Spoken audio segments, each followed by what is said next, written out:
Saya mau perwak.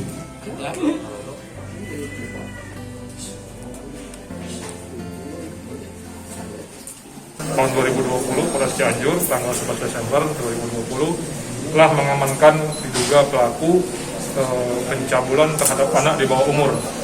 Ya.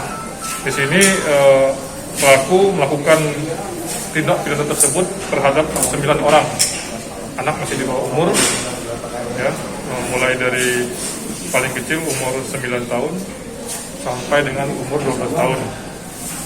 Terus barang bukti yang kita amankan adalah 5 setel pakaian sekolah SD, kemudian 1 buah handphone yang dipakai oleh pelaku karena lainnya.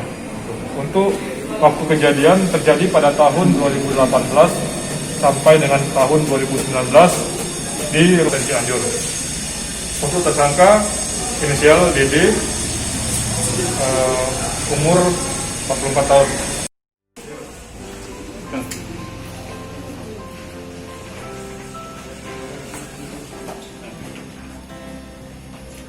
Terima kasih sudah nonton. Jangan lupa like, subscribe, dan share ya.